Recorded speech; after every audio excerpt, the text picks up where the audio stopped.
Assalamualaikum warahmatullahi wabarakatuh. Salam sejahtera untuk saudara-saudara sekalian yang sedang menelusuri kisah misteri di channel Shaifless Mystery, serta para pembaca setia yang melepas rasa penasaran di shaifless.com.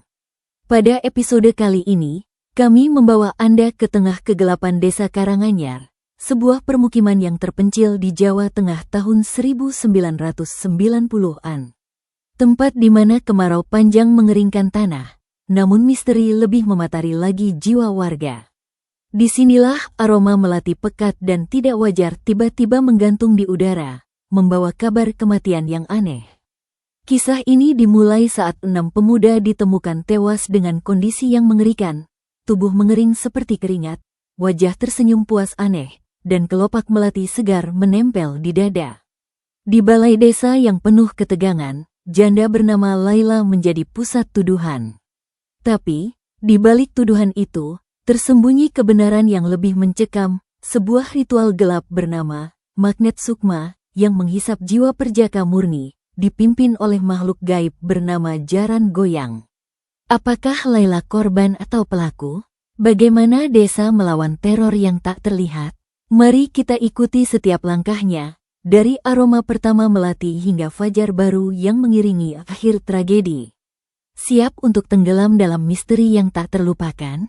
Tahun 1990 di desa Karanganyar, Jawa Tengah, kemarau panjang telah mengubah tanah subur menjadi hamparan retak-retak yang haus. Matahari terik menyengat tanpa ampun sejak fajar hingga senja, mengeringkan sungai kecil yang biasanya mengalir jernih di pinggir desa.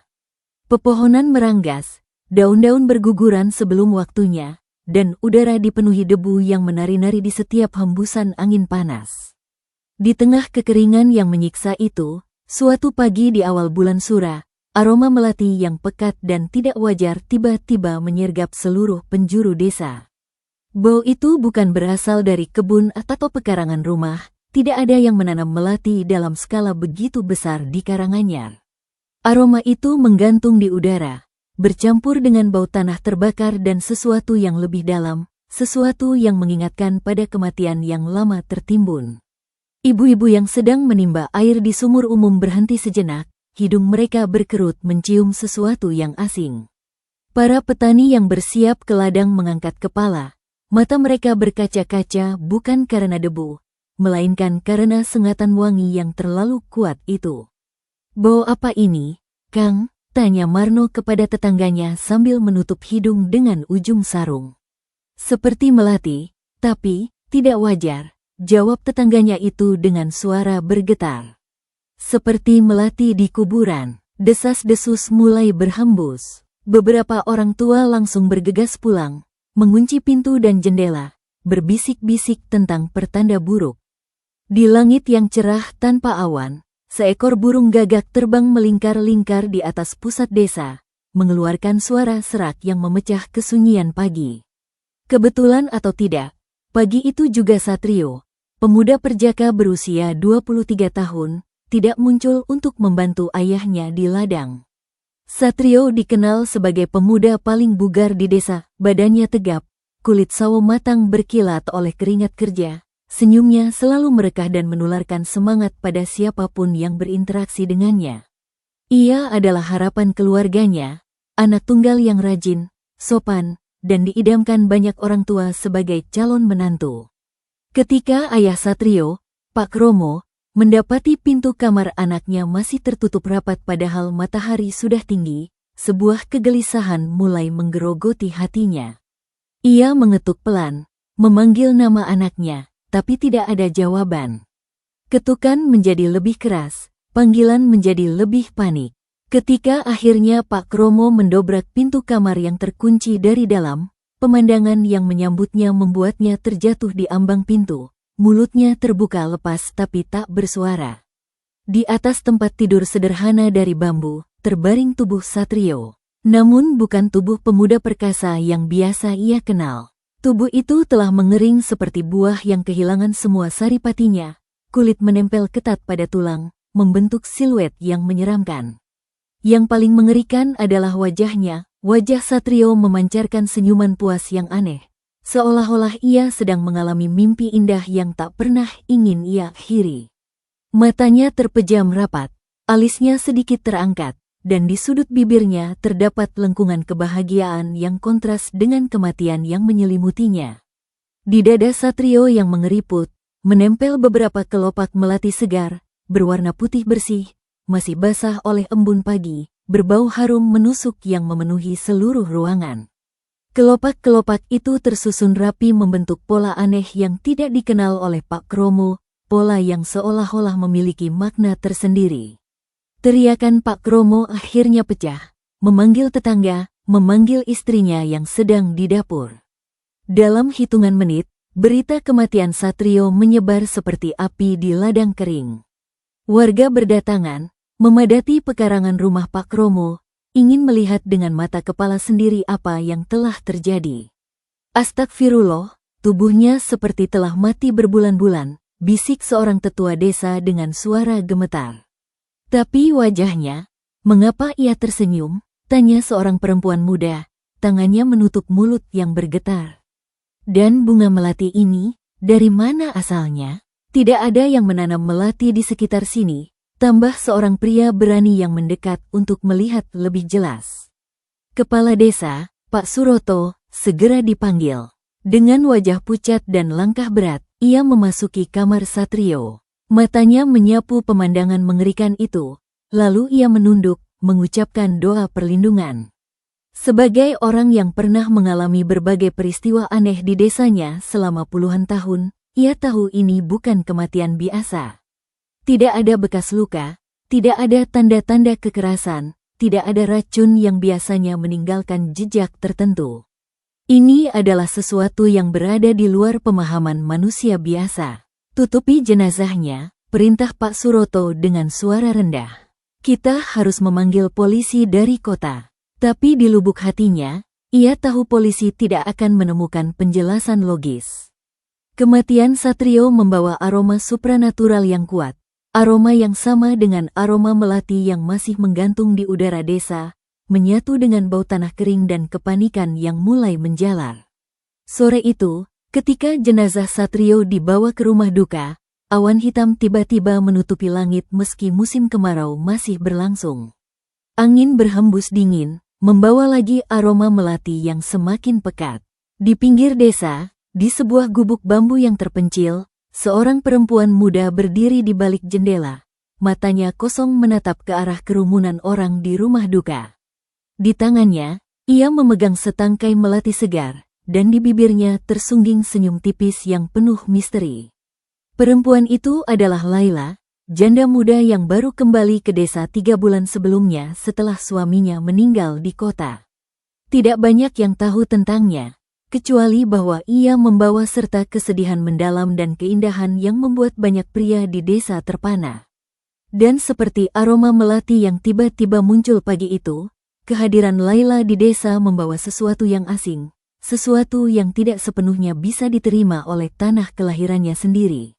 Malam turun dengan cepat. Di rumah duka, para tetangga bergantian menjaga jenazah Satrio. Lilin-lilin menyala, doa-doa dilantunkan, tapi suasana mencekam tidak juga hilang. Setiap kali angin berhembus melalui celah-celah dinding bambu, aroma melati kembali muncul, lebih kuat dari sebelumnya, seolah-olah mengingatkan mereka bahwa kematian Satrio bukan akhir, melainkan awal dari sesuatu yang lebih mengerikan. Di kamarnya yang gelap, Laila memandangi kelopak melati di tangannya. Satu persatu ia memetiknya, membiarkannya jatuh ke lantai tanah. Setiap kelopak yang jatuh, ia berbisik sesuatu dalam bahasa yang tidak dimengerti oleh siapapun di desa itu. Dan di kejauhan, dari arah hutan kecil di belakang desa, terdengar suara ringkikan kuda yang samar-samar, seolah-olah menjawab bisikan-bisikan misteriusnya. Kematian pertama telah terjadi, aroma melati telah menyebar, dan di desa Karanganyar yang terpanggang matahari, teror baru saja membuka mata untuk pertama kalinya, siap menelan korban-korban berikutnya dalam senyuman puas dan wangi bunga yang seharusnya melambangkan kesucian, tapi kini telah berubah menjadi pertanda malapetaka. 5 hari setelah kematian misterius Satrio, Desa Karanganyar masih diliputi ketegangan yang hampir teraba. Jenazah Satrio telah dimakamkan dengan upacara sederhana namun hikmat, tapi pertanyaan tentang penyebab kematiannya tetap menggantung di udara seperti aroma melati yang sesekali masih muncul, terutama saat matahari terbenam. Polisi dari kota telah datang, melakukan pemeriksaan, mengambil foto, bahkan membawa sampel jaringan tubuh Satrio untuk diperiksa di laboratorium. Tapi semua orang tahu, termasuk polisi itu sendiri, bahwa mereka tidak akan menemukan jawaban yang memuaskan dalam laporan medis. Di warung kopi sederhana milik Pak Dul, pembicaraan hanya berputar pada satu topik. Kata polisi, tidak ada racun, kata Marno sambil menyeruput kopinya yang sudah dingin. Tidak ada penyakit jantung, tidak ada tanda-tanda kekerasan. Lalu apa? Guna-guna, bisik seorang pria tua di sudut, matanya melirik ke sekeliling seolah-olah takut ada yang mendengar. Ini pasti santet, tubuh kering seperti itu, tapi wajah tersenyum. Itu tanda sukma diambil saat puncak kebahagiaan. Beberapa orang mengangguk pelan, meski yang lain mencoba bersikap rasional. Tapi semua keraguan itu lenyap ketika pagi di hari ke-6, teriakan mencekam membelah fajar yang baru menyingsing. Kali ini dari rumah keluarga Slamet, pemuda berusia 21 tahun yang bekerja sebagai tukang kayu. Skenario yang persis sama terulang, Slamet ditemukan di kamarnya, tubuh mengering seperti telah mati berbulan-bulan, wajahnya memancarkan senyuman puas yang tidak wajar. Dan di dadanya terdapat kelopak melati segar yang tersusun rapi. Kepanikan mulai berubah menjadi histeria massal. Dua pemuda sehat dalam waktu seminggu, mati dengan cara yang tidak bisa dijelaskan. Warga yang awalnya masih berusaha mencari penjelasan logis mulai menyerah, menerima kenyataan bahwa sesuatu yang gelap sedang beroperasi di desa mereka. Kita harus mencari dukun, teriak seorang warga di balai desa yang penuh sesak. Ini pasti ilmu hitam, harus dilawan dengan ilmu putih. Tapi sebelum rencana itu sempat dieksekusi, kematian ketiga terjadi hanya 2 hari kemudian. Korban adalah Joko, pemuda 25 tahun yang dikenal sebagai penjaga malam di pasar desa. Ia ditemukan bukan di rumahnya, melainkan di gudang belakang pasar, dalam kondisi yang sama persis dengan 2 korban sebelumnya. Yang membuat suasana semakin mencekam adalah saksi mata yang mengaku melihat Joko berbicara dengan seseorang di pinggir hutan malam sebelum kematiannya. Siapa? Tanya Pak Suroto dengan suara tegang ketika saksi itu dihadapkan di balai desa. Saksi itu, seorang pedagang sayur bernama Bu Siti, gemetar hebat. Aku tidak yakin. Tapi dari kejauhan, seperti perempuan. Rambut panjang, baju longgar, dan ada wangi melati. Desas-desus yang sebelumnya hanya bisikan-bisikan di sudut gelap kini menjadi pembicaraan terbuka. Nama Laila mulai disebut, awalnya dengan hati-hati, kemudian dengan semakin berani. Laila, janda muda yang pulang ke desa 3 bulan lalu dengan segudang misteri.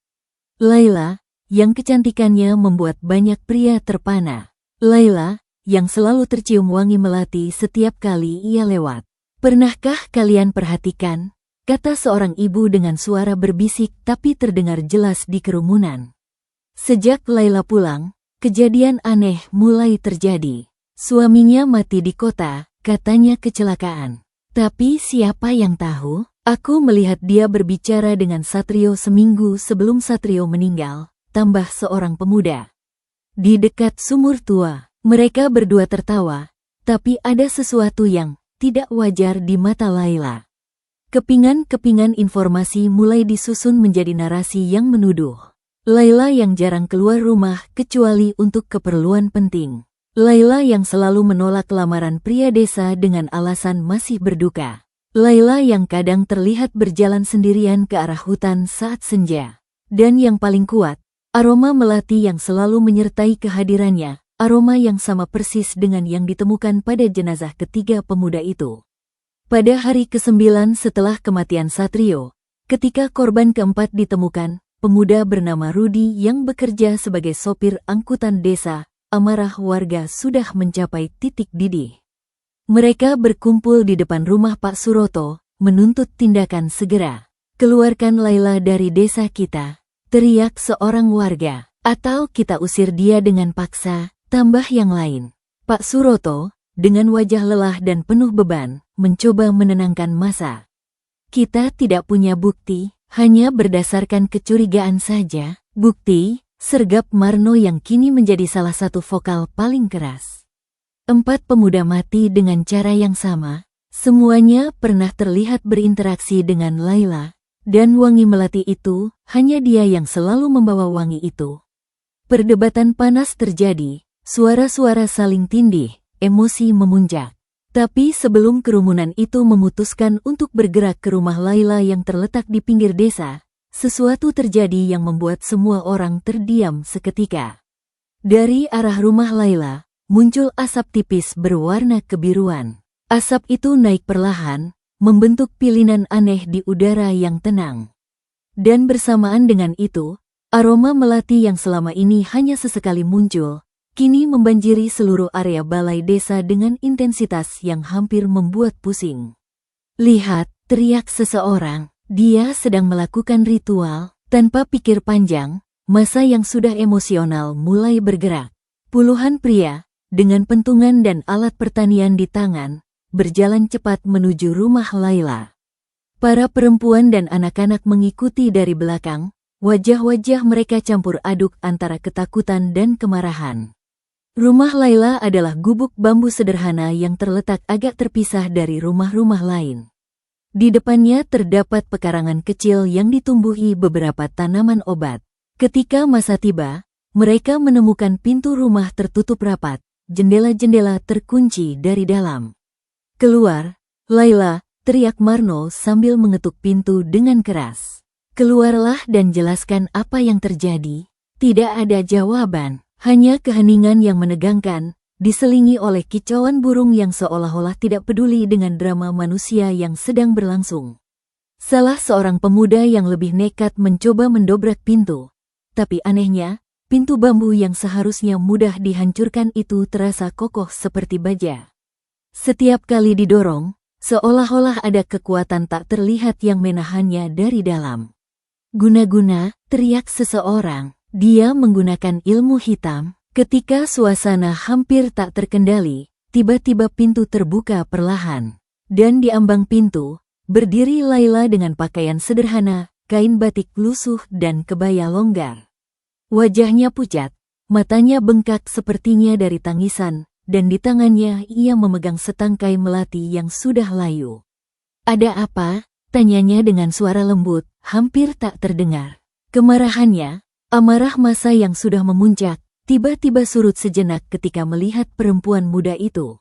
Di depan mereka bukanlah penyihir jahat yang mereka bayangkan, melainkan seorang janda muda yang tampak rapuh, terluka, dan sendirian. Kamu tahu tentang kematian para pemuda?" tanya Pak Suroto yang berhasil menembus kerumunan. Laila mengangguk pelan, matanya menatap tanah. "Aku mendengar, tapi aku tidak tahu apa-apa. Aku hanya berduka untuk mereka." Tapi wangi melati ini, sergap Marno, kembali menemukan keberaniannya. "Hanya kamu yang selalu membawa wangi ini, dan semua korban pernah terlihat bersamamu?" Air mata mulai mengalir di pipi Laila. "Melati adalah bunga favorit suamiku. Aku menanamnya di pekarangan sebagai kenangan. Aku tidak tahu bahwa wanginya bisa membawa masalah seperti ini." Penjelasannya sederhana, masuk akal, dan disampaikan dengan ketulusan yang sulit diragukan. Beberapa warga mulai merasa ragu, melihat perempuan muda yang tampak begitu tak berdaya di depan mereka. Tapi sebelum simpati itu benar-benar tumbuh, kejadian aneh kembali terjadi. Angin tiba-tiba berhembus kencang, membawa debu dan daun kering berputar-putar di pekarangan. Aroma melati yang sebelumnya sudah memudar, kini kembali kuat, bahkan lebih kuat dari sebelumnya. Dan dari dalam rumah Laila, terdengar suara lembut, suara tawa perempuan yang samar-samar, seolah-olah berasal dari jauh. Warga yang sebelumnya mulai tenang kembali panik. "Ada orang di dalam," teriak seseorang. Laila sendiri tampak bingung, menoleh ke belakang seolah-olah juga mendengar suara itu. Tidak ada siapa-siapa. Aku sendirian. Tapi keraguan sudah tertanam. Mata kecurigaan kembali menyorotinya, lebih tajam dari sebelumnya. Pak Suroto, dengan berat hati, mengambil keputusan. Laila, untuk sementara kamu tidak boleh keluar rumah. Kami akan menempatkan penjaga di sini. Sampai semua ini jelas. Laila hanya mengangguk, air matanya semakin deras. Ia mundur ke dalam, menutup pintu perlahan. Dan dari balik celah pintu, sebelum benar-benar tertutup, matanya yang basah bertemu dengan mata Marno. Dalam sekejap, Marno melihat sesuatu di mata Laila, bukan kesedihan atau ketakutan, melainkan sesuatu yang lebih dalam, sesuatu yang gelap dan asing, seperti bayangan yang bergerak di balik air jernih. Malam itu, penjaga ditempatkan di sekitar rumah Laila. Dua pemuda desa dengan golok di pinggang duduk berjaga di depan pekarangan. Mereka berbicara pelan, mencoba menghibur diri dari ketakutan yang merayap di tulang mereka. Jam bergulir, malam semakin dalam, dan desa kembali tenggelam dalam kesunyian yang mencekam. Tapi tepat saat tengah malam, ketika bulan purnama bersinar terang di langit tanpa awan, suara ringkikan kuda tiba-tiba terdengar dari arah hutan. Suara itu bukan ringkikan biasa, ia mengandung nada kesakitan, kemarahan, dan sesuatu yang tidak wajar. Kedua penjaga itu bangkit, golok mereka diacungkan, mata mereka menatap ke arah gelap hutan. Dan dari rumah Laila, melalui celah-celah dinding bambu, cahaya redup berwarna kebiruan kembali terlihat. Disertai dengan aroma melati yang begitu kuat hingga membuat kedua penjaga itu batuk-batuk. Salah satu dari mereka, pemuda bernama Teguh, memberanikan diri mendekati jendela. Dengan hati berdebar, ia mengintip melalui celah kecil. Dan apa yang ia lihat membuat darahnya membeku. Di dalam rumah yang seharusnya hanya dihuni Laila sendirian, ada bayangan bergerak, bukan bayangan manusia, melainkan sesuatu yang lebih tinggi, lebih besar, dengan bentuk yang tidak wajar. Dan di tengah ruangan, Laila berdiri dengan pakaian pengantin tradisional Jawa, wajahnya tertutup kelopak melati, tangannya terangkat seolah-olah sedang memanggil sesuatu. Teguh menarik diri, wajahnya pucat seperti mayat. Kita harus pergi, bisiknya kepada rekannya. Tapi sebelum mereka sempat melarikan diri, pintu rumah Laila terbuka perlahan. Dan di ambang pintu, berdiri Laila dengan pakaian tidur biasa, wajahnya segar tanpa jejak riasan apapun. "Ada apa?" tanyanya dengan suara mengantuk. "Kenapa kalian berteriak?" Teguh dan rekannya saling pandang, bingung. Apakah mereka berhalusinasi? Apakah yang mereka lihat tadi hanya ilusi karena ketakutan? Kami mendengar suara," kata Teguh dengan suara gemetar. Laila mengerutkan kening. "Suara? Aku tidak mendengar apa-apa. Aku tidur nyenyak." Ia menutup pintu kembali, meninggalkan dua penjaga yang semakin bingung dan ketakutan. Tapi di tanah, tepat di tempat Laila berdiri tadi, Teguh melihat sesuatu, beberapa kelopak melati segar, masih basah oleh embun malam, bertebaran membentuk jejak menuju pintu. Dan dari kejauhan, suara ringkikan kuda kembali terdengar, kali ini lebih dekat, seolah-olah makhluk itu sedang bergerak mendekati desa, mendekati rumah-rumah di mana para pemuda tinggal, siap memilih korban berikutnya dalam ritual kematian yang penuh senyuman dan wangi bunga. 3 hari setelah konfrontasi di rumah Laila, desa Karanganyar berubah menjadi tempat yang asing bagi penghuninya sendiri. Matahari masih menyengat dengan kejam, tanah masih retak-retak haus, tapi kini ada sesuatu yang lebih menakutkan daripada kemarau panjang, teror yang bergerak dalam bayangan, menyelinap di antara rumah-rumah bambu, dan memilih korbannya dengan cara yang tidak bisa diprediksi. Korban kelima ditemukan pagi itu. Namanya Budi, pemuda 22 tahun yang bekerja membantu orang tuanya berdagang di pasar. Ia ditemukan bukan di rumahnya, melainkan di gudang penyimpanan barang dagangan keluarga. Skenarionya persis sama, tubuh mengering seperti mumi, wajah tersenyum puas, kelopak melati segar di dada. Tapi ada satu perbedaan yang membuat teror semakin nyata. Di lantai tanah di sekitar tubuh Budi, terdapat jejak kaki yang bukan berasal dari manusia. Jejak itu menyerupai tapal kuda, tapi lebih kecil, dengan pola aneh yang seolah-olah berpijar dalam kegelapan. Ketika Pak Suroto dan beberapa tetua desa memeriksanya di siang hari bolong, jejak itu masih terlihat samar-samar, seolah-olah tercetak bukan di tanah, melainkan di sesuatu yang lebih dalam, sesuatu yang tidak kasat mata.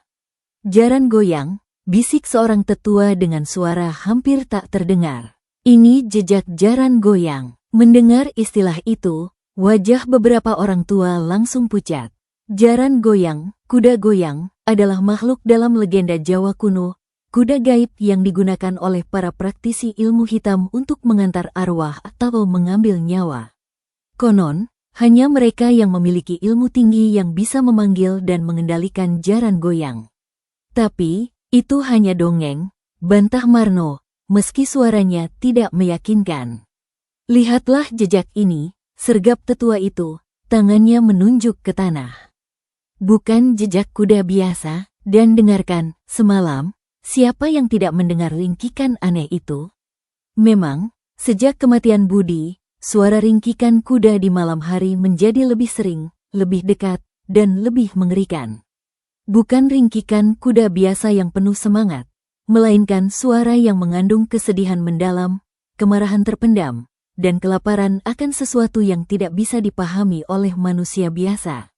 Malam setelah penemuan jenazah Budi, teror mencapai level baru. Pukul 9 malam, ketika sebagian besar warga sudah mengunci diri di rumah, lampu-lampu minyak dan listrik desa, yang hanya menyala beberapa jam sehari, tiba-tiba padam bersamaan.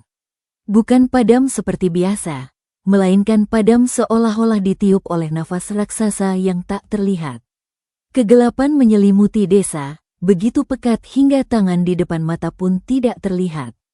Dan dalam kegelapan itu, aroma melati kembali muncul. Tapi kali ini, wanginya tidak lagi murni dan menyegarkan. Aroma itu bercampur dengan sesuatu yang busuk, seperti daging yang membusuk di bawah terik matahari, seperti tanah kuburan yang baru digali. Bau itu merayap melalui celah-celah dinding, di bawah pintu, memenuhi setiap ruangan hingga membuat penghuninya mual dan pusing. Di rumah keluarga Santoso, yang memiliki 3 anak laki-laki remaja, teror itu datang dengan bentuk paling nyata. Ibu Santoso sedang berdoa di ruang tengah ketika tiba-tiba ia mendengar suara ketukan di jendela. Bukan ketukan biasa, melainkan ketukan berirama, seperti seseorang mengetuk dengan kuku yang panjang dan tajam. "Siapa?" panggilnya dengan suara bergetar. Tidak ada jawaban, hanya ketukan yang semakin keras. Dan kemudian, dari luar jendela, terdengar suara tawa perempuan.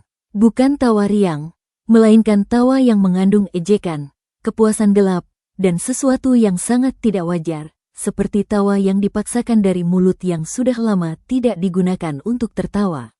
Anak-anak Santoso berteriak, berlindung di balik ibunya. Pak Santoso mengambil arit, mendekati jendela dengan langkah berat. Ketika ia membuka tirai jendela, yang ia lihat membuatnya menjerit keras. Di balik kaca, menempel dengan wajah yang hampir rata dengan permukaan, adalah wajah perempuan. Tapi bukan wajah manusia biasa, wajah itu tertutup oleh kelopak melati yang seolah-olah tumbuh dari kulitnya sendiri. Di antara celah-celah kelopak, mata hitam pekat menatap langsung ke dalam, tidak berkedip, tidak bernyawa. Dan di bibir yang tersembunyi di balik kelopak, tersungging senyuman yang sama persis dengan senyuman di wajah para korban, senyuman puas yang tidak wajar. Pak Santoso jatuh terduduk, arit terlepas dari tangannya. Suara tawa kembali terdengar, kali ini dari berbagai arah, dari atap, dari bawah lantai, dari dalam lemari. Seluruh rumah seolah-olah dipenuhi oleh kehadiran makhluk tak kasat mata yang menertawakan ketakutan mereka. Kejadian serupa terjadi di beberapa rumah lain, terutama rumah yang memiliki anak laki-laki remaja atau pemuda yang belum menikah. Di rumah keluarga Harto, mereka mendengar suara langkah kaki di atap, bukan langkah manusia, melainkan langkah berkuku yang berat, seperti kuda yang berjalan di atas genting. Di rumah keluarga Wijaya, mereka melihat bayangan bergerak di luar jendela, bayangan tinggi dengan kepala yang bentuknya tidak wajar, seperti kepala kuda tapi dengan tanduk yang bengkok. Dan di setiap kejadian, aroma melati campur busuk selalu hadir, bersama dengan suara tawa perempuan misterius yang seolah-olah menikmati ketakutan mereka. Puncak teror terjadi di rumah Marno sendiri. Marno, yang paling vokal menuduh Laila, kini menjadi target paling jelas. Malam itu, setelah lampu padam dan aroma aneh mulai memenuhi rumahnya, ia mendengar suara panggilan namanya dari luar. Marno, Marno. Suara itu adalah suara perempuan, lembut, merdu, seolah-olah berasal dari seseorang yang sangat dikenalnya. Tapi Marno tahu, istrinya sedang tidur di kamar, dan anak perempuannya yang sudah remaja sedang berada di rumah neneknya di desa sebelah. Jangan dengarkan, bisik istrinya yang terbangun, wajahnya pucat ketakutan. Tapi suara panggilan itu terus berlanjut, semakin mendesak, semakin menggoda. Marno, aku di sini, di luar, lihatlah aku. Dengan tangan gemetar, Marno mendekati jendela. Dari celah tirai, ia melihat keluar. Dan di pekarangan rumahnya, di bawah sinar bulan purnama yang tiba-tiba muncul menerobos awan, berdiri seorang perempuan dengan pakaian pengantin tradisional Jawa yang indah. Wajahnya tertutup kelopak melati, tapi dari postur tubuhnya, Marno mengenali itu adalah Laila. Tapi bukan Laila yang ia kenal. Perempuan itu berdiri dengan cara yang tidak wajar, tubuhnya sedikit miring, seolah-olah ditopang oleh sesuatu yang tidak terlihat. Dan di sekelilingnya, di tanah yang kering, jejak tapal kuda berpijar dengan cahaya kehijauan samar-samar. Laila, panggil Marno. Suaranya parau.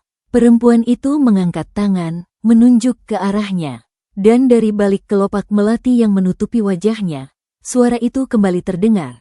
Tapi kali ini bukan suara merdu, melainkan suara yang terdiri dari banyak suara, suara perempuan, suara laki-laki, suara ringkikan kuda, semua bercampur menjadi satu. Kau menuduhku, sekarang lihatlah apa yang bisa kulakukan. Tangan yang terangkat tiba-tiba berubah. Jari-jari memanjang, kuku tumbuh menjadi cakar hitam berkilau. Dan dari tanah di sekeliling perempuan itu, muncul asap hitam yang membentuk bentuk-bentuk aneh, wajah-wajah yang meringis kesakitan, tangan-tangan yang mencakar udara, mulut-mulut yang terbuka dalam jeritan bisu. Marno jatuh ke lantai, tidak bisa bergerak, tidak bisa berteriak. Ia merasa sesuatu mengalir keluar dari dirinya, seperti energi kehidupan yang disedot perlahan-lahan. Di matanya yang mulai kabur, ia melihat perempuan itu mendekat, melayang di atas tanah, kelopak melati di wajahnya mulai berguguran satu persatu, mengungkapkan. Tapi sebelum wajah itu sepenuhnya terungkap, teriakan istrinya yang memecah kesunyian membuat segalanya berhenti. Asap menghilang, perempuan itu lenyap, dan aroma melati yang busuk perlahan memudar, digantikan oleh udara malam yang biasa. Marno terbaring di lantai selama beberapa menit, napasnya terengah-engah, tubuhnya basah oleh keringat dingin. Ketika akhirnya ia bisa bangkit, dengan bantuan istrinya yang sama-sama ketakutan, ia melihat sesuatu di lantai dekat jendela, sehelai kelopak melati, tapi kali ini bukan melati segar, melainkan melati yang sudah menghitam, seperti dibakar, mengeluarkan aroma busuk yang membuatnya mual. Keesokan paginya, berita tentang teror malam itu menyebar dengan cepat. Tidak kurang dari 10 rumah mengalami kejadian serupa, meski tidak separah yang dialami Marno. Semua korban teror adalah keluarga yang memiliki anak laki-laki atau pemuda yang belum menikah.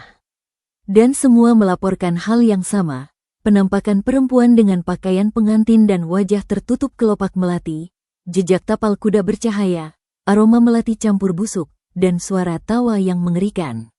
Pak Suroto, yang kini tampak 10 tahun lebih tua dari usia sebenarnya, memanggil rapat darurat di balai desa.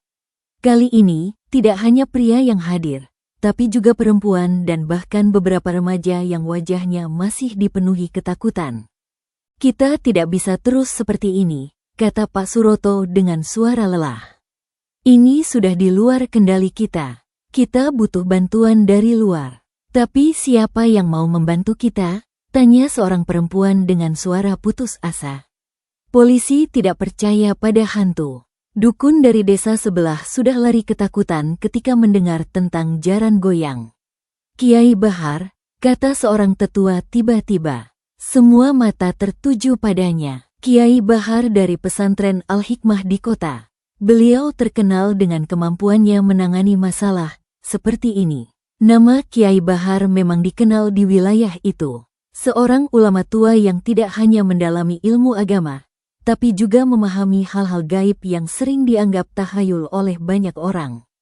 Konon, ia pernah menyelesaikan beberapa kasus kerasukan dan santet yang tidak bisa diatasi oleh dukun biasa. Tapi apakah beliau mau datang? Tanya seseorang. Kita harus mencoba, jawab Pak Suroto dengan tekad. Aku akan pergi sendiri ke pesantrennya. Hari ini juga. Sementara rencana itu dibicarakan, di sudut balai desa, seorang pemuda bernama Ahmad mendengarkan dengan wajah pucat. Ahmad adalah pemuda saleh berusia 24 tahun, rajin beribadah, membantu orang tua, dan dihormati di desa. Ia adalah satu-satunya pemuda yang belum disentuh oleh teror itu, meski beberapa kali ia mengaku melihat bayangan aneh di sekitar rumahnya. Ahmad, panggil ibunya dengan suara khawatir. Kau harus tinggal di rumah sampai ini selesai.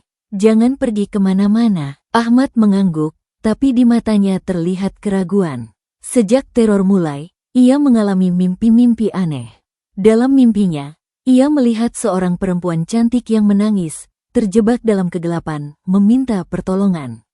Dan perempuan itu mirip dengan Laila, tapi bukan Laila yang ia kenal. Ini adalah Laila yang murni, sedih, dan terjebak. Malam itu, setelah rapat bubar dan Pak Suroto berangkat ke kota untuk mencari Kiai Bahar, Ahmad tidak bisa tidur. Ia duduk di serambi rumahnya, membaca ayat-ayat Al-Quran, mencoba menenangkan pikiran. Tapi semakin larut malam, semakin kuat dorongan untuk pergi ke suatu tempat yang tidak ia kenal, tapi seolah-olah memanggilnya. Pukul 2 pagi, ketika seluruh desa tertidur dalam ketakutan, Ahmad bangkit dari duduknya. Dengan langkah seperti orang yang sedang berjalan dalam tidur, ia meninggalkan rumah, berjalan menyusuri jalan setapak yang sepi. Ia tidak tahu kemana ia pergi, tapi kakinya terus melangkah, menuju pinggir desa, menuju rumah yang terpencil, menuju rumah Laila. Di depan rumah Laila yang gelap dan sunyi, Ahmad berhenti. Dari dalam, ia mendengar suara tangisan perempuan yang penuh penderitaan, tangisan yang seolah-olah berasal dari lubuk jiwa yang paling dalam. Tanpa berpikir panjang, Ahmad mendorong pintu. Dan pintu itu, yang sebelumnya tidak bisa dibuka oleh siapapun, kini terbuka dengan mudah. Di dalam cahaya bulan yang masuk melalui jendela, Ahmad melihat Laila terbaring di lantai, tubuhnya menggigil, air mata mengalir deras di pipinya. Di sekelilingnya, kelopak melati bertebaran, tapi kali ini bukan melati segar, melainkan melati yang layu dan menghitam. Tolong aku, bisik Laila dengan suara parau. Aku terjebak, aku tidak bisa keluar. Ahmad berlutut di sampingnya, tangan terulur. Apa yang terjadi, Laila? Katakan padaku. Tapi sebelum Laila bisa menjawab, perubahan tiba-tiba terjadi. Wajah Laila yang sedih berubah menjadi ekspresi kosong. Matanya yang basah oleh air mata tiba-tiba menjadi hitam pekat, tanpa pupil, tanpa emosi. Dan dari mulutnya, keluar suara yang bukan suaranya, suara berat, bergema, terdiri dari banyak suara. Korban ke-6 akhirnya datang sendiri. Ahmad mencoba menarik diri, tapi sudah terlambat. Tangan Laila yang sebelumnya lemah tiba-tiba mencengkeram pergelangan tangannya dengan kekuatan yang tidak wajar. Dari sentuhan itu, Ahmad merasa sesuatu mengalir keluar dari dirinya, kehangatan, kehidupan, sukma. Di luar rumah, angin berhembus kencang, membawa aroma melati yang busuk. Dan dari kejauhan, suara ringkikan kuda terdengar, Kali ini bukan dari arah hutan, melainkan dari dalam rumah itu sendiri, seolah-olah makhluk itu sudah ada di dalam, menunggu untuk menyambut korban barunya. Ahmad mencoba berteriak, mencoba membaca ayat-ayat perlindungan, tapi suaranya tertahan di tenggorokan. Matanya mulai kabur, tubuhnya menjadi lemas. Dan yang terakhir ia lihat sebelum kegelapan menyelimutinya adalah wajah Laila, atau sesuatu yang memakai wajah Laila, tersenyum puas. Sementara kelopak melati segar mulai muncul satu persatu, menempel di dadanya sendiri, mempersiapkan dekorasi untuk kematiannya. Korban ke-6 telah jatuh, dan teror masih belum berakhir, ia baru saja menemukan momentumnya. Dengan 5 korban lagi yang harus dipenuhi sebelum ritual gelap itu mencapai puncaknya. Kematian Ahmad menjadi pukulan paling telak bagi desa Karanganyar. Bukan hanya karena Ahmad adalah pemuda saleh yang dihormati, tapi karena cara kematiannya menunjukkan bahwa tidak ada yang aman, bahkan orang yang paling taat beribadah sekalipun bisa menjadi korban. Jenazah Ahmad ditemukan pagi itu oleh ayahnya yang khawatir karena anaknya tidak muncul untuk salat subuh. Skenarionya sama persis, tubuh mengering, senyum puas di wajah, kelopak melati segar di dada. Tapi ada satu perbedaan yang membuat semua orang merinding. Di tangan kanan Ahmad, tergenggam erat sehelai kain dari kebaya Laila. Penemuan itu seolah-olah menjadi bukti final yang selama ini dicari-cari. Tidak ada lagi keraguan, tidak ada lagi pembelaan. Semua mata, semua jari, sekarang menunjuk ke satu arah, rumah Laila di pinggir desa. Sudah cukup, teriak Marno di balai desa yang sekali lagi penuh sesak. 6 pemuda sudah mati, 6. Dan sekarang kita punya bukti, dia harus dihukum, tapi bagaimana caranya? Tanya seorang perempuan tua dengan suara gemetar. Dia menggunakan ilmu hitam. Kita yang biasa tidak akan bisa melawannya. Kita bakar rumahnya, usul seorang pemuda dengan mata berapi-api. Bakar dengan dia di dalam. Itu satu-satunya cara untuk menghentikan ilmu hitam. Tidak bisa, sela Pak Suroto yang baru saja kembali dari kota dengan wajah letih. Kita bukan pembunuh, dan Kiai Bahar sudah setuju untuk datang. Beliau akan tiba besok pagi. Nama Kiai Bahar membuat kerumunan sedikit tenang. Tapi hanya sebentar, besok, berarti masih ada 1 malam lagi, teriak seseorang. Siapa yang akan mati malam ini? Anakku, atau anakmu, Pak Suroto? Pertanyaan itu menggantung di udara, menusuk jantung setiap orang tua yang memiliki anak laki-laki. Ketakutan yang sudah menumpuk selama 2 minggu akhirnya meledak menjadi amarah tak terkendali. Masa yang sebelumnya hanya berkumpul dan berteriak-teriak, kini mulai bergerak. Dengan pentungan, arit, obor, meski masih siang, mereka berjalan dalam formasi seperti tentara primitif menuju rumah Laila. Pak Suroto mencoba menghalangi, tapi ditepis. Beberapa tetua mencoba menenangkan, tapi suara mereka tenggelam dalam teriakan massa. Ini bukan lagi sekelompok warga yang takut, ini adalah kumpulan manusia yang terjepit antara ketakutan dan keputusasaan, memilih untuk menghadapi teror dengan kekerasan karena tidak ada pilihan lain. Rumah Laila dikepung dari semua sisi. Obor-obor dinyalakan meski matahari masih tinggi, seolah-olah api adalah satu-satunya perlindungan dari kegelapan yang mereka hadapi. Marno, yang menjadi pemimpin massa, maju ke depan, menghadap pintu yang tertutup rapat. Keluar, Laila, atau kami akan membakar rumah ini dengan kamu di dalamnya. Tidak ada jawaban, hanya keheningan yang menegangkan, diselingi oleh desir angin yang membawa aroma. Tidak, kali ini tidak ada aroma melati. Justru sebaliknya, udara terasa bersih, segar, seperti setelah hujan, meski hujan tidak pernah turun selama berbulan-bulan. Kita hancurkan pintunya, teriak seseorang. Beberapa pemuda maju, bersiap untuk mendobrak. Tapi sebelum mereka sempat melakukannya, pintu terbuka perlahan. Dan yang keluar bukan Laila, melainkan seorang pria tua yang wajahnya hancur oleh tangisan, Pak Hardo, ayah Laila yang selama ini tinggal di rumah yang sama, tapi jarang terlihat oleh warga. Pak Hardo, yang biasanya tampak sebagai petani sederhana dengan postur bungkuk dan wajah teduh, kini tampak seperti orang yang baru keluar dari neraka. Matanya bengkak dan merah, pipinya cekung, tubuhnya gemetar hebat. Ia berdiri di ambang pintu, tangan terangkat seperti orang menyerah, air mata mengalir deras di wajahnya yang penuh penderitaan. Tolong hentikan, isaknya, suaranya parau dan putus asa. Jangan sakiti dia, jangan. Masa terdiam sejenak, terkejut oleh penampakan Pak Hardo. Selama ini, mereka hampir melupakan keberadaannya. Pak Hardo dikenal sebagai orang yang pendiam, jarang bergaul, dan selalu terlihat sedih sejak istrinya meninggal bertahun-tahun lalu. Pak Hardo, minggir, teriak Marno. Ini urusan kami dengan Laila. Dia telah membunuh 6 pemuda desa kita. Tidak, bukan dia, tangis Pak Hardo semakin keras. Ia jatuh berlutut di tanah, tangan menengadah seperti memohon. Bukan Laila, dia korban, dia menderita lebih dari siapapun.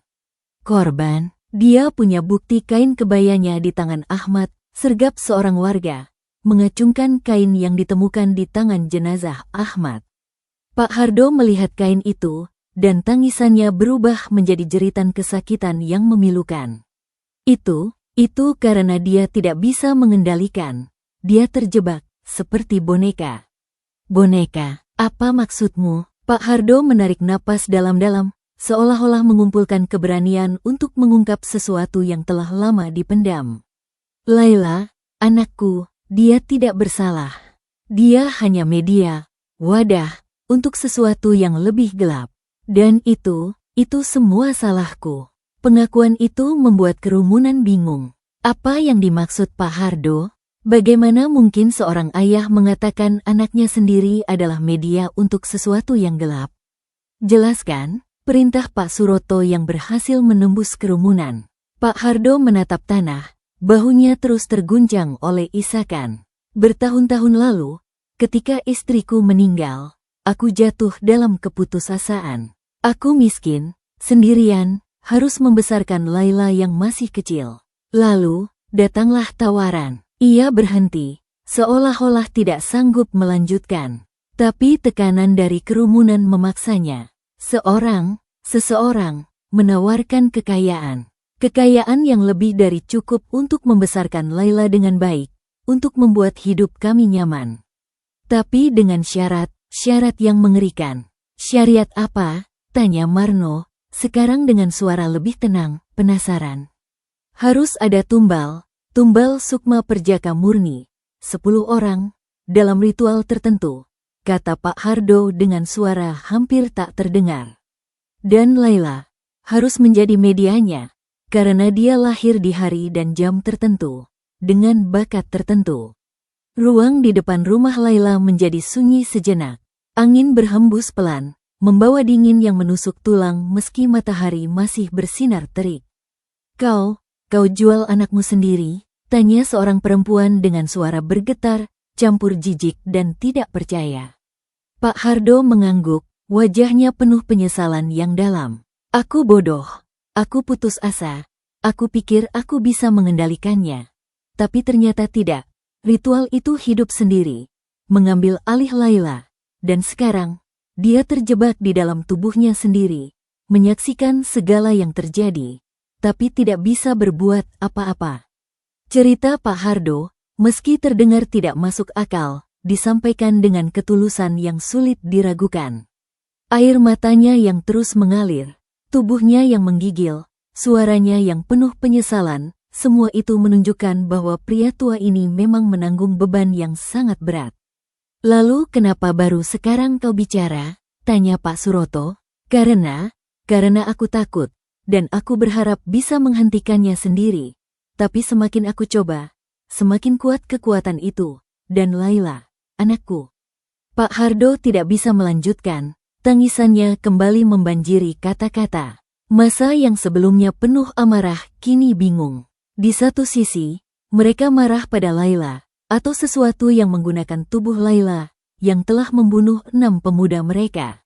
Di sisi lain, Mereka mendengar pengakuan dari seorang ayah yang menyatakan bahwa anaknya adalah korban, bukan pelaku. "Di mana Laila sekarang?" tanya Pak Suroto. "Di dalam, tapi bukan dia yang kalian kenal," jawab Pak Hardo. "Kadang dia sadar, menangis, meminta tolong, tapi lebih sering, sesuatu yang lain yang mengendalikannya." Sebagai untuk membuktikan perkataannya, dari dalam rumah tiba-tiba terdengar dua suara yang saling bertentangan. Satu suara perempuan yang menangis, memohon, "Tolong, tolong aku, ayah, tolong." Dan suara lain, lebih dalam, lebih gelap, "Diam. Kau hanya boneka, lakukan tugasmu." Semua orang yang mendengar itu merinding. Suara kedua jelas bukan suara manusia, ia mengandung gema, seperti suara yang berasal dari ruang kosong yang besar. "Lihat," bisik Pak Hardo. "Dia di sana, terjebak." Pak Suroto mengambil keputusan cepat. "Kita tidak bisa mengambil tindakan sendiri. Kita harus menunggu Kiai Bahar. Beliau akan tahu apa yang harus dilakukan." Tapi beberapa warga masih ragu.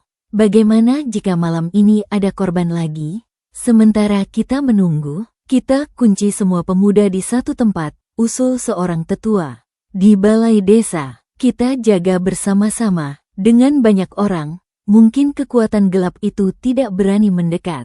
Usulan itu diterima. Dengan segera, semua keluarga yang memiliki anak laki-laki remaja atau pemuda yang belum menikah diperintahkan untuk membawa mereka ke balai desa. Mereka akan dikumpulkan di sana, dijaga oleh puluhan pria bersenjata, dengan harapan kekuatan massa bisa melindungi mereka dari teror yang bergerak dalam kegelapan. Sementara itu, Pak Hardo diizinkan kembali ke dalam rumah, dengan peringatan ketat bahwa ia tidak boleh mencoba melarikan diri dengan Laila. Beberapa penjaga tetap ditempatkan di sekitar rumah, tapi kali ini dengan instruksi yang berbeda, bukan untuk menangkap Laila, tapi untuk memastikan tidak ada yang masuk atau keluar tanpa sepengetahuan warga. Malam itu, balai desa berubah menjadi benteng darurat. Lebih dari 30 pemuda berkumpul di dalam, dikelilingi oleh 50 pria dewasa yang berjaga dengan senjata tradisional. Lilin dan lampu minyak dinyalakan sebanyak mungkin, menciptakan cahaya yang hampir seperti siang di dalam ruangan besar itu. Di luar, desa sunyi dengan cara yang tidak wajar. Biasanya, di malam hari masih ada suara jangkrik, suara katak, atau setidaknya angin yang berhembus melalui daun-daun kering. Tapi malam ini, tidak ada suara apapun. Bahkan angin pun seolah-olah mati, meninggalkan udara yang stagnan dan berat. Pukul 11 malam, teror mulai lagi. Tapi kali ini, tidak mendekati balai desa. Sebaliknya, teror itu menyebar ke rumah-rumah yang kosong karena penghuninya berkumpul di balai desa. Di rumah keluarga Wijaya yang kini kosong, jendela-jendela bergetar sendiri, pecah berkeping-keping tanpa ada yang menyentuhnya. Di rumah Marno, perabotan bergerak sendiri, berjatuhan, seolah-olah ada badai kecil di dalam ruangan tertutup. Dan di setiap rumah yang diserang, itu, aroma melati campur busuk kembali muncul, bersama dengan suara tawa perempuan yang semakin menjadi-jadi. Tapi yang paling mengerikan terjadi di rumah Pak Suroto sendiri. Meski Pak Suroto sedang berjaga di balai desa, istrinya dan anak perempuannya yang sudah dewasa memilih tinggal di rumah karena merasa tidak menjadi target. Mereka salah. Pukul tepat tengah malam, pintu rumah Pak Suroto terbuka sendiri. Dan di ambang pintu, berdiri sosok dengan pakaian pengantin tradisional, wajah tertutup kelopak melati. Tapi kali ini, sosok itu tidak hanya sendirian. Di belakangnya, di kegelapan luar, terlihat bayangan-bayangan lain, 6 bayangan, dengan postur tubuh yang berbeda. Semuanya mengeluarkan cahaya kehijauan samar-samar. Ibu Suroto, yang berani maju dengan membaca ayat-ayat Al-Quran, tiba-tiba terdorong ke belakang oleh kekuatan tak terlihat. Anak perempuannya berteriak, tapi suaranya teredam seolah-olah ada tangan tak terlihat yang menutup mulutnya. Sosok di pintu itu melayang masuk, tidak berjalan. Kelopak melati di wajahnya mulai berguguran, mengungkapkan wajah yang bukan wajah Laila, tapi juga bukan wajah manusia. Itu adalah wajah yang berubah-ubah, kadang seperti wajah Satrio, kadang seperti wajah Budi, kadang seperti wajah Ahmad, semua korban yang telah tewas. Dia, mereka, semua sudah menjadi satu, bisik Ibu Suroto dengan suara penuh horor. Sosok itu mendekat, tangan terulur. Dan dari tangan itu, bukan jari manusia yang muncul, melainkan sulur-sulur hitam seperti akar, merayap di lantai, mendekati kedua perempuan yang ketakutan itu. Tapi tepat sebelum sulur-sulur itu menyentuh mereka, dari kejauhan terdengar suara azan subuh. Suara itu, yang biasanya hanya terdengar samar-samar dari masjid desa, kali ini terdengar jelas dan kuat, seolah-olah dikumandangkan oleh puluhan suara sekaligus. Sosok di ruang tengah itu menjerit, jeritan yang terdiri dari banyak jeritan, jeritan kesakitan, kemarahan, dan keputusasaan.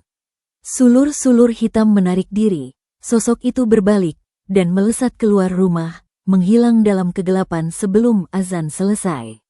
Di balai desa, semua orang yang mendengar azan yang tidak wajar itu bersujud, berdoa, bersyukur karena malam yang menegangkan akhirnya berakhir tanpa korban tambahan.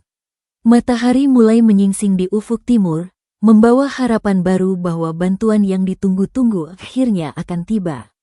Dan tepat seperti yang dijanjikan, ketika matahari sudah setinggi tombak, dari ujung jalan desa muncul sebuah mobil jeep tua. Dari dalamnya turun seorang pria tua berjubah putih, berjenggot panjang yang sudah memutih, dengan sorot mata yang tajam namun penuh kedamaian. Di tangannya, ia memegang tasbih yang butir-butirnya bergemericik pelan. Kiai Bahar telah tiba, dan dengan kedatangannya, babak baru dalam pertarungan melawan teror gelap di Desa Karanganyar segera dimulai. Kedatangan Kiai Bahar ke Desa Karanganyar tidak seperti kedatangan orang biasa. Begitu ia melangkah keluar dari mobil jeep tua itu, semua orang yang menunggu di balai desa merasakan perubahan halus di udara. Bukan perubahan fisik yang bisa dilihat, melainkan perubahan dalam suasana, ketegangan yang selama 2 minggu terakhir menggantung seperti kabut tebal tiba-tiba agak berkurang, digantikan oleh perasaan tenang yang aneh, seperti angin sepoi-sepoi yang membawa kesejukan di tengah terik. Kiai Bahar sendiri adalah pria berusia sekitar 70 tahun, tapi posturnya masih tegak, langkahnya mantap. Jenggot putihnya yang panjang terawat rapi, matanya yang berwarna coklat tua tampak seperti bisa melihat lebih dari yang terlihat oleh mata biasa. Ia mengenakan jubah putih sederhana, kopiah hitam, dan di tangannya selain tasbih juga ada sebuah tongkat kayu yang diukir dengan kaligrafi Arab. "Assalamualaikum," sambutnya dengan suara yang dalam namun lembut, seperti gemericik air di tengah kesunyian. "Waalaikumsalam," jawab Pak Suroto dan warga lainnya serempak, sebagian dengan suara bergetar karena haru dan harapan. Tanpa banyak basa-basi, Kiai Bahar langsung menuju inti persoalan. "Bawa aku ke tempat kejadian terakhir, dan ceritakan semuanya dari awal." Dalam perjalanan menuju rumah Ahmad, korban terakhir, Kiai Bahar mendengarkan dengan seksama cerita dari Pak Suroto dan beberapa warga. Ia tidak banyak bertanya, hanya sesekali mengangguk atau mengerutkan kening. Tapi ketika mereka melewati rumah Laila, Kiai Bahar tiba-tiba berhenti. "Dia di sana?" tanyanya, menunjuk rumah bambu yang terlihat sunyi itu. "Ya, Kiai, bersama ayahnya," jawab Pak Suroto. Kiai Bahar menatap rumah itu untuk beberapa saat. Matanya menyipit seolah-olah mencoba melihat sesuatu yang tidak terlihat oleh orang lain. Aromanya sudah berkarat seperti darah, bisiknya, lebih kepada dirinya sendiri. "Bau melati, Kiai?" tanya Marno yang ikut dalam rombongan. "Bukan melati lagi," jawab Kiai Bahar. "Melati yang sudah dicampur dengan sesuatu yang gelap, seperti bunga yang tumbuh di kuburan, menyerap kematian dari tanah." Ucapannya membuat bulu kuduk semua orang berdiri. Tapi Kiai Bahar sudah melanjutkan langkah, menuju rumah Ahmad. Di rumah duka Ahmad, jenazah sudah dimandikan dan dikafani, siap untuk dimakamkan siang itu. Tapi Kiai Bahar meminta untuk melihat jenazah sekali lagi. Dengan penuh hormat, Kain kafan dibuka sebagian, memperlihatkan wajah Ahmad yang masih memancarkan senyuman puas yang tidak wajar. Kiai Bahar menghela napas panjang. "Magnet Sukma," katanya dengan suara rendah. "Magnet Sukma," ulang Pak Suroto, tidak mengerti. "Ilmu kuno dari tanah Jawa sudah hampir punah karena terlalu berbahaya," jelas Kiai Bahar sambil mengelilingi jenazah. "Ilmu ini tidak membunuh dengan cara biasa. Ia menarik sukma, jiwa, saat puncak kebahagiaan, saat manusia paling lengah, paling terbuka. Itu sebabnya wajah mereka tersenyum. Mereka mati dalam keadaan bahagia semu, sukma mereka dihisap seperti madu dari bunga." "Tapi untuk apa?" tanya seorang tetua. "Untuk kekuatan, untuk umur panjang, atau untuk sesuatu yang lebih gelap?" Kiai Bahar berhenti di sisi jenazah. Tangannya membentuk gerakan tertentu di atas tubuh Ahmad sambil membaca doa-doa pelan. "Yang jelas, ini bukan santet biasa. Santet biasa membunuh dengan menyakiti. Magnet Sukma membunuh dengan memberi kebahagiaan palsu. Lebih kejam, karena korban tidak punya kesempatan untuk melawan atau bersiap." Setelah selesai dengan jenazah Ahmad, Kiai Bahar meminta untuk dibawa ke semua lokasi penemuan jenazah sebelumnya. Di setiap tempat, ia melakukan ritual kecil, membaca ayat-ayat, menaburkan air yang telah didoakan, menandai titik-titik tertentu dengan kapur khusus yang dibawanya. Semua terhubung, gumamnya setelah mengunjungi lokasi ke-6. Seperti jaring laba-laba, dan di tengah jaring itu, ia menoleh ke arah rumah Laila lagi. Dia, tapi bukan dia hanya medianya, wadah yang dikosongkan untuk diisi oleh sesuatu yang lain. Sore hari, di balai desa yang penuh sesak oleh warga yang ingin mendengar penjelasan Kiai Bahar, sang ulama mulai membedah kasus ini dengan detail yang membuat semua orang merinding. Pertama, mulai Kiai Bahar dengan suara yang jelas terdengar hingga ke sudut terjauh ruangan. "Kita berhadapan dengan ilmu kuno yang disebut magnet sukma atau ada yang menyebutnya jaran goyang, karena menggunakan kuda gaib sebagai kendaraan untuk mengambil sukma."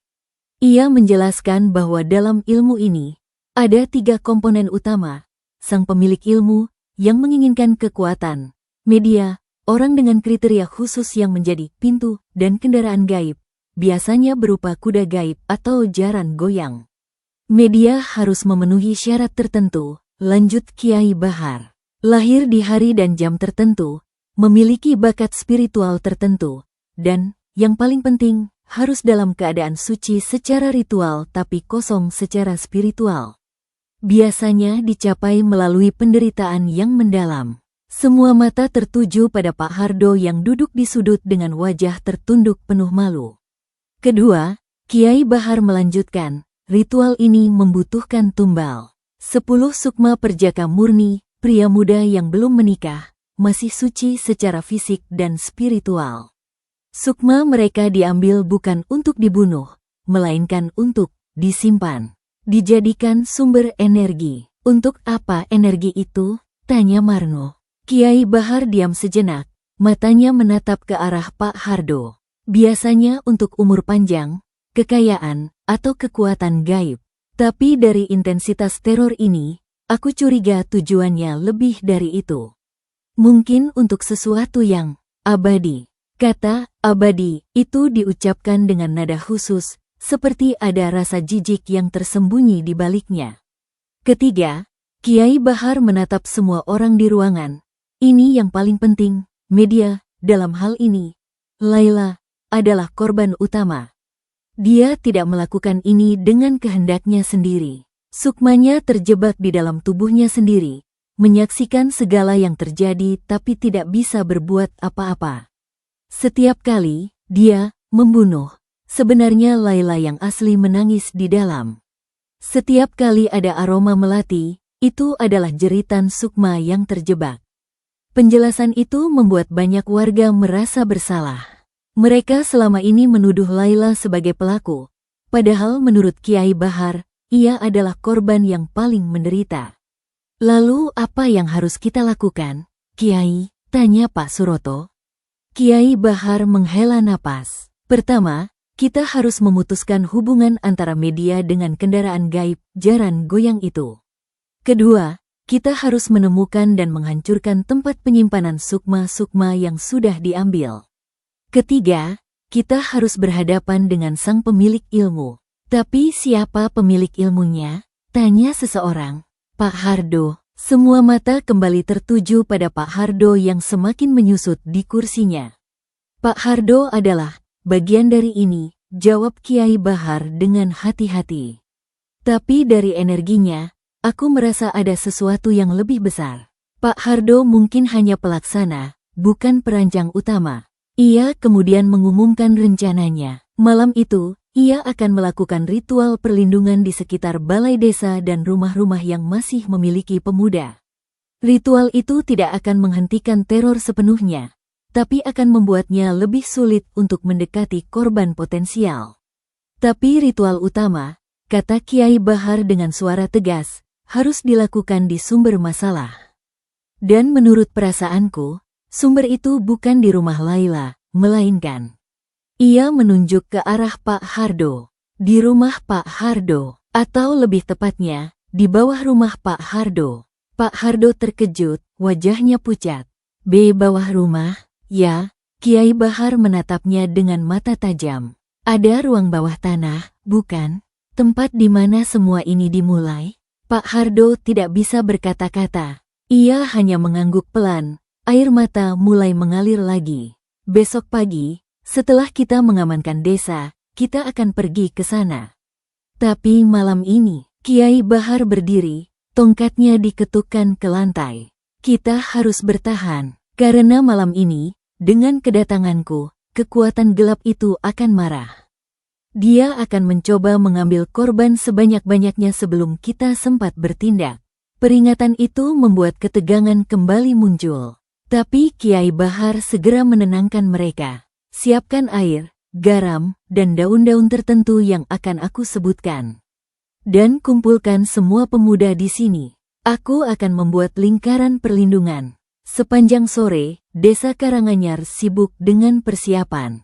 Daun sirih, bunga kantil, akar alang-alang, dan berbagai bahan lain dikumpulkan sesuai petunjuk Kiai Bahar. Air dari 7 sumur dicampur menjadi satu, didoakan, dan akan digunakan untuk membuat lingkaran perlindungan di sekitar balai desa. Sementara itu, Kiai Bahar sendiri pergi ke rumah Laila. Ia pergi sendirian, meski banyak yang menawarkan diri untuk mengawal. Lebih baik aku sendiri, katanya. Kadang, untuk menghadapi kegelapan, kita harus datang tanpa rasa takut.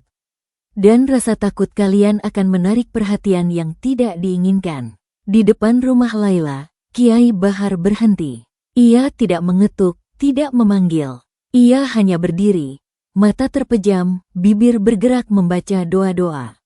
Setelah beberapa menit, pintu terbuka perlahan. Dan di ambang pintu, berdiri Laila, atau sesuatu yang memakai tubuh Laila. Kau datang, kata sosok itu dengan suara yang bukan suara Laila. Kau pikir kau bisa menghentikanku? Bukan aku yang akan menghentikanmu, jawab Kiai Bahar dengan tenang. Tapi cahaya dari Yang Maha Kuasa yang bekerja melalui tangan-tangan yang bersih. Sosok itu tertawa, tawa yang dingin, tanpa emosi. Cahaya, di desa ini, lihatlah mereka. Mereka penuh ketakutan, penuh kebencian, penuh prasangka. Itu adalah makanan terbaik untukku. Tapi di antara mereka, masih ada yang percaya. Masih ada yang berdoa, masih ada yang berharap pada kebaikan. Kiai Bahar membuka mata, menatap langsung ke mata sosok itu. Dan Laila, anak itu, sukma murninya masih ada di sana, terjebak, menangis. Kau tidak bisa menyembunyikannya selamanya. Wajah Laila berubah seketika, ekspresi angkuh berganti dengan kesedihan mendalam. Tolong aku. Suara itu berubah menjadi suara Laila yang asli, penuh penderitaan. Tapi hanya sebentar, ekspresi itu kembali berubah, menjadi lebih gelap dari sebelumnya. Dia milikku, aku yang dapatkan dengan harga yang mahal, dengan harga pengkhianatan seorang ayah terhadap anaknya. Balas Kiai Bahar, suaranya sekarang mengandung sedikit kemarahan suci. Tapi itu akan berakhir, besok. Bersiaplah. Ia berbalik, meninggalkan rumah Laila tanpa melihat ke belakang. Dan dari dalam rumah, terdengar jeritan kemarahan yang membuat udara bergetar, jeritan yang terdiri dari banyak suara, banyak penderitaan, banyak kemarahan. Malam itu, ritual perlindungan dilakukan.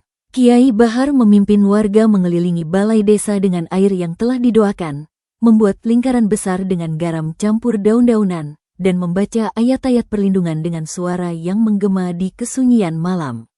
Pukul 10 malam, teror datang seperti yang diperkirakan. Tapi kali ini, berbeda. Kekuatan gelap itu tidak menyebar ke banyak rumah. Ia fokus menyerang balai desa, tempat semua pemuda berkumpul. Angin berhembus kencang tiba-tiba, membawa aroma melati busuk yang begitu kuat hingga beberapa orang mual. Lampu-lampu minyak di dalam balai desa bergoyang-goyang, nyala api menari-nari liar. Dan dari luar, terdengar suara, bukan hanya suara ringkikan kuda, tapi juga suara langkah banyak kaki, seperti pasukan berkuda yang mendekat. Jangan keluar lingkaran, peringatkan Kiai Bahar dari tengah ruangan, di mana ia duduk bersila dengan tasbih di tangan. Di luar, dalam cahaya bulan yang tiba-tiba redup, warga yang berjaga melihat sesuatu yang membuat darah mereka membeku.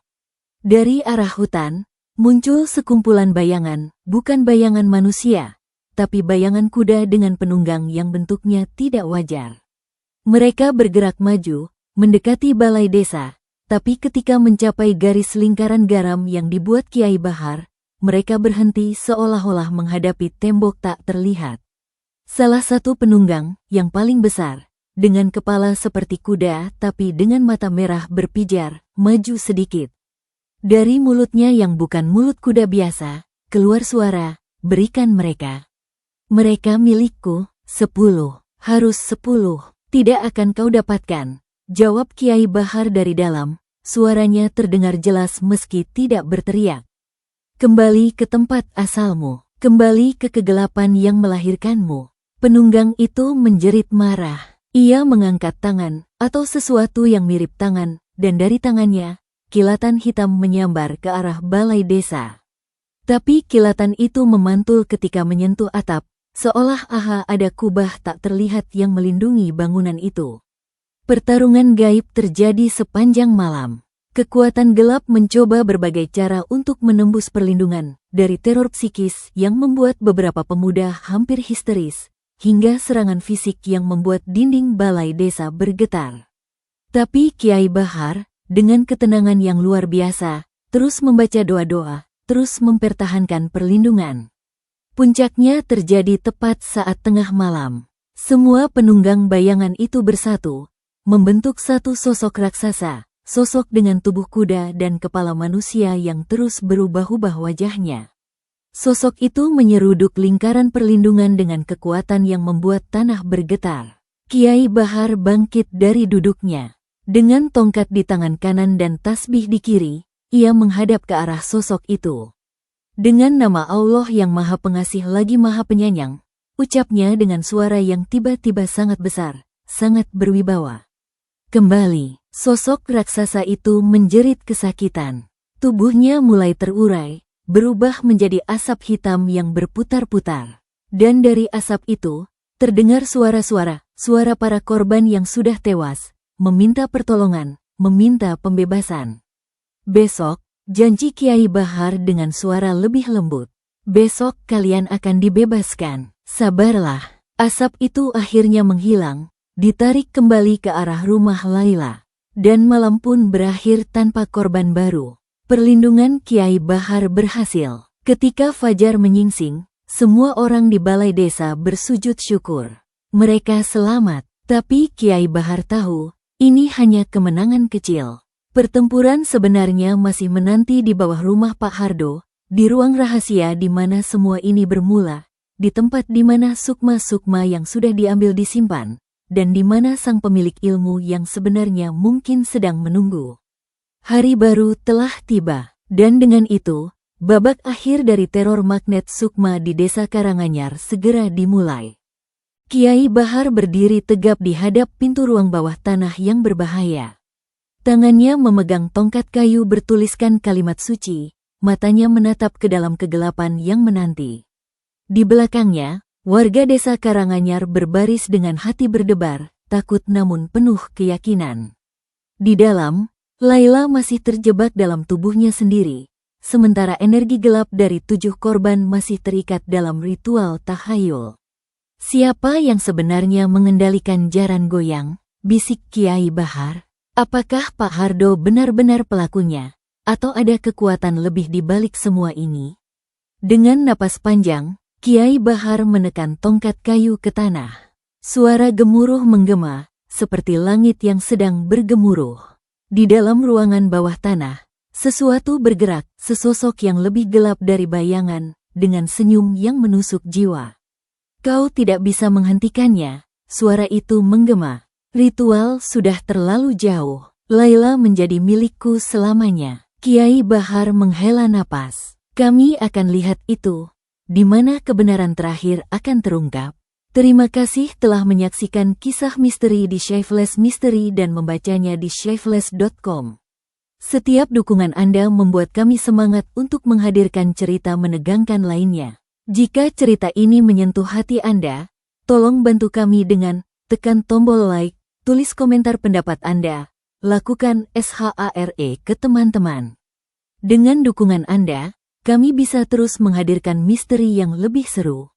Sampai jumpa di episode berikutnya. Wassalamualaikum warahmatullahi wabarakatuh.